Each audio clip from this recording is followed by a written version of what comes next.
Nabi terakhir adalah Yesus Kristus. Yesus Kristus itu adalah Raja, Imam, dan Nabi. Di dalam Alkitab kami, jauh sebelum Yesus Kristus ada di muka bumi pun, ciri-ciri nabi palsu udah disampaikan oleh Yesaya, Yeremia. Teman-teman jangan suudzon dulu, teman-teman jangan sakit hati dulu, teman-teman perhatikan apa yang disampaikan saya, Mozart dan Atanea ini adalah sesuatu kebenaran yang bersumber dari Alkitab. Muslim bertanya, Murtadin Lina Wijaya menjawab, Yesus Nabi terakhir dan ciri-ciri nabi-nabi palsu. Mari kita simak dan saksikan video berikut ini.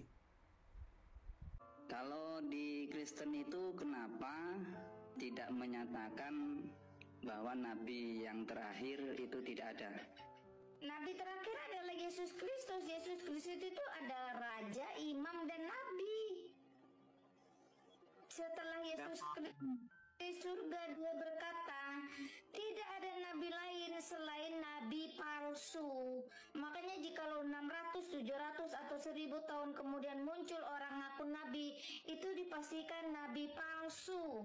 Karena di dalam Alkitab kami, jauh sebelum Yesus Kristus ada di muka bumi pun, ciri-ciri nabi palsu udah disampaikan oleh Yesaya, Yeremia. Udah disampaikan itu tentang nabi palsu. Jadi nabi terakhir itu adalah Yesus Kristus. Izin tambahkan Pak, jadi begini Pak, di dalam Alkitab, saya bukan ngomong Islam ya, karena ini ratusan tahun sebelum Islam lahir pun, Alkitab sudah mengatakan, menubuatkan ciri-ciri nabi yang benar dan ciri-ciri nabi yang palsu. Nah, kalau Bapak tidak percaya, saya kasih contoh satu ayat aja dalam kitab Perjanjian Lama. Ini sebelum Yesus datang jadi manusia bahkan. Yeremia 23 ayat 15 dikatakan nabi palsu itu ciri-cirinya nanti mati diracun. Jadi kalau ada yang ngaku nabi tapi matinya itu karena racun, itu berarti kita orang Kristen mengatakan nabi palsu. Contoh dalam 2 Petrus 2 ayat keempat dikatakan bahwa di dalam gua itu tempat Tuhan menyimpan malaikat-malaikat yang berdosa yang namanya iblis. Jadi kalau ada yang ngaku nabi lalu mengatakan menerima wahyu dari gua, itu bukan dari Tuhan, tapi dari iblis.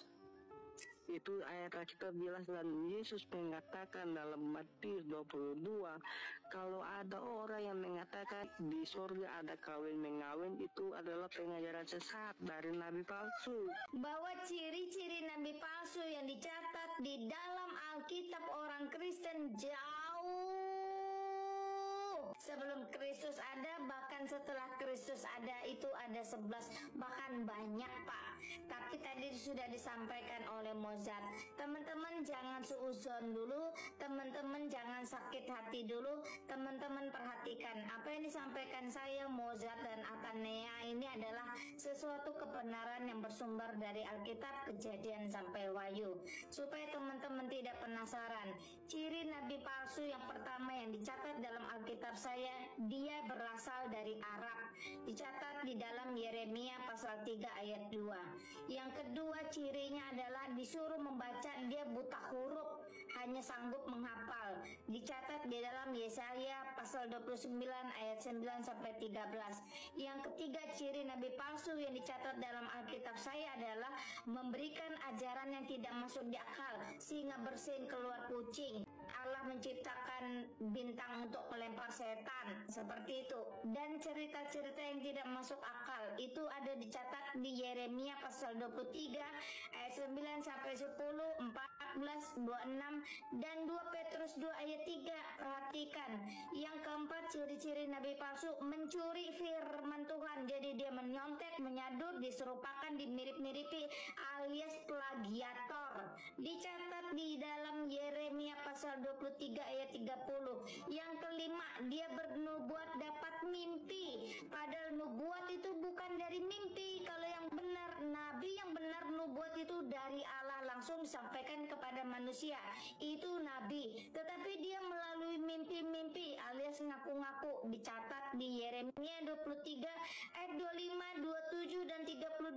ciri-ciri nabi palsu yang kelima yang dicatat oleh Alkitab saya. Yang keenam, dia lanjung Arab dalam bilik, dicatat di dalam Matius 24 ayat 24 sampai 26.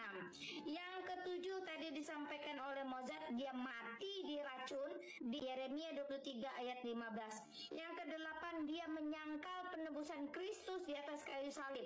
Makanya hanya iblis yang menyangkal penyalipan Yesus Kristus, termasuk nabi palsu. Itu dicatat di dalam 2 Petrus pasal 2 ayat 1 sampai 2. Kesembilan, dia mengajarkan, dia menghujat kemuliaan Allah. Itu dicatat di dalam 2 Petrus pasal 2 ayat 10 sampai 11.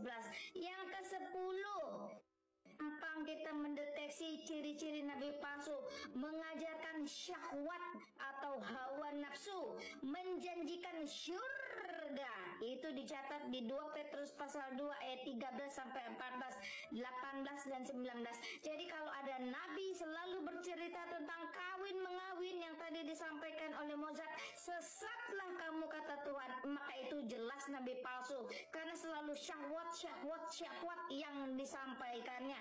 Dan dia menjanjikan syurga sesuai dengan desain dia, berisi kenikmatan. Itu ciri-ciri nabi palsu yang dicatat oleh Alkitab saya di 2 Petrus pasal 2 ayat 13, 14, 18 dan 19.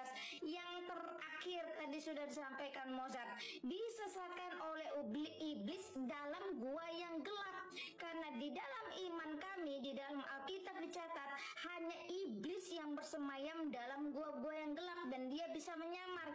Nah, ciri-ciri nabi palsu itu adalah dia masuk ke dalam gua, main-main ketemu iblis, keluar jadi nabi. Dicatat di mana? Di dalam 2 Petrus pasal 2 ayat 4 dan 2 Korintus 11 ayat 14. Maka jelaslah sudah ciri-ciri nabi palsu itu. Terserah dia mau mengarah kemana, tetapi Alkitab kami sudah memberikan peringatan untuk tidak percaya kepada nabi-nabi palsu. Ini kan tadi katanya yang termasuk nabi yang diracun. Nabi itu nabi saya, Nabi Muhammad SAW itu bukan diracun, tapi saya tidak penting nabimu, saya tidak perlu dengar tentang nabimu. Saya hanya membacakan tentang isi Alkitab saya, bertanya saja, mau Muhammad mau mati diracun, tidak diracun, itu urusan kalian, saya tidak penting. Dalam internal kekristenan, bersumber dari data dan fakta Alkitab, Yesus itu memiliki banyak gelar, di antaranya sebagai nabi, imam, dan raja. Di samping itu, Yesus juga memiliki gelar Tuhan, Firman, Anak Allah, Mesias, Alfa dan Omega, dan masih banyak lagi yang lain. Saudara yang dikasihi oleh Tuhan, Yesus dalam keadaannya sebagai manusia adalah seorang nabi. Itu sebabnya di Ulangan 18 ayat 15 sampai 18, Nabi Musa telah menubuatkan kedatangan Yesus sebagai nabi. Dan saya mau katakan kepada kita saat ini, di dalam perjanjian lama ada banyak nabi, tetapi puncak dari risalah kenabian itu ada di dalam diri Yesus Kristus. Nabi-nabi di perjanjian lama, orang menerima firman. Tetapi di zaman perjanjian baru, sebagai penggenapan nubuatan perjanjian lama, bukan lagi orang yang menerima firman, tapi firman menjadi orang atau firman menjadi manusia. Yohanes 1 ayat 14, namanya Yesus Kristus. Yesuslah nabi terakhir, dan setelah Yesus tidak ada lagi nabi, karena puncak dari kenabian ada dalam diri Yesus. Ini tentu dalam perspektif keimanan Kristen yang bersumber dari data dan fakta Alkitab. Kalaupun ada nabi-nabi yang datang kemudian setelah Yesus, seperti yang telah dijelaskan oleh Murtadin Linawijaya dan Mossad tadi, jelas menunjukkan, membuktikan kepada kita bahwa nabi-nabi yang akan datang setelah Yesus adalah nabi-nabi palsu.